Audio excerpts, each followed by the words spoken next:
if we ask ourselves who it is who could do that work, it's the organizations that we work for. So it is really companies and other large organizations that can do this. Now, who are those organizations? Some of them have had diversity as an explicit part of who they think they are or who they want to be.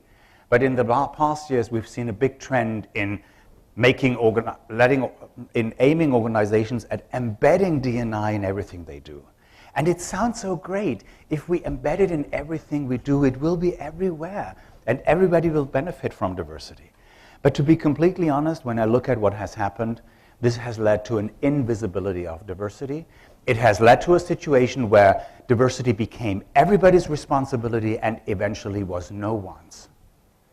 And I think we have to stop this.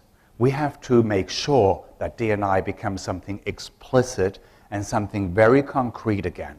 And that's a paradigm shift that I see coming. And we have to make it concrete and to make it relevant to the business is one of the tasks that we have that I will talk about in a second. And to make it tangible, the good thing is that this wave of unconscious bias things that has been going on for a couple of years, that's a big opportunity to make diversity tangible, because if you look at ways to mitigate unconscious bias, that's where it becomes very concrete. And that's part of the work that we do with our leaders, is to help them understand the practicalities around that. And that's where you nail it down and where you make it strong again. So in order to think big and to bring back that explicit element of diversity, I think it's clear that we need to get away with this routine and sometimes fatigue that we now see in organizations. And where did that come from? 20 years of diversity practice has delivered a lot of good practices, and I love most of them.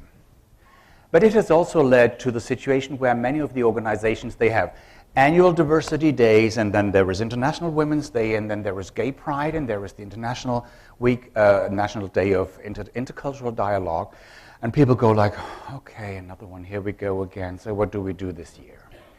In addition, we have seen political pressure coming in. We have seen introduction of quota. So people start now counting again and reporting and counting and reporting. And what was the process? What was the progress?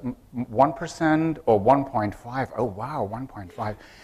And we go like, oh, okay, routine fatigue. And we need to overcome this. We need to think big again in diversity. And I would say, we need to bring back the change in D&I. This is really what I think what our mission should be soon. And how do we do this? We can only do this by allowing ourselves to look at the deeper rooted issues that we have overlooked for a couple of years. And in the US, as far as I know, they often didn't look at them, because if you allow people to talk about structural, systematic bias, you are like, ooh, class action, you know. And in Europe, they don't want it, because they have created so many platforms that will just go around saying like, oh, look at the great things we do in D&I, and we make progress, and everything is fine. And for all the small things, we have fixes and programs. And I think so. This is not how you make diversity big and strong again. Instead, I think we need to shift back the focus from legal and ethical considerations back to a very clear and strong business case. And I could talk for 1 hour about the business case analysis that we've done over 12 years, but I won't. It's all online, as Nina said in the beginning, so we can postpone that.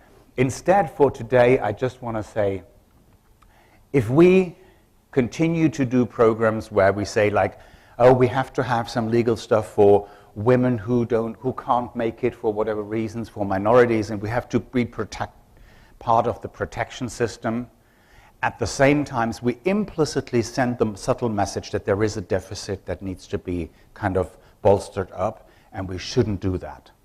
I have created some 10 years ago what I called propelling potential principle, or today I'm shifting it to the propelling performance paradigm, to make sure that people understand and the managers understand that this is really about potential and performance and bringing out the best.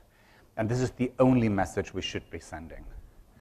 And in order to do this, I think we need to be a bit more self-critical and unlearn some of the things that we thought were so good and working well over so many years. And this is tough, but we are living in a disruptive world where things are changing a lot, and so we need to do it for ourselves as well. And make clear that D&I is something that a company pursues out of its own interest.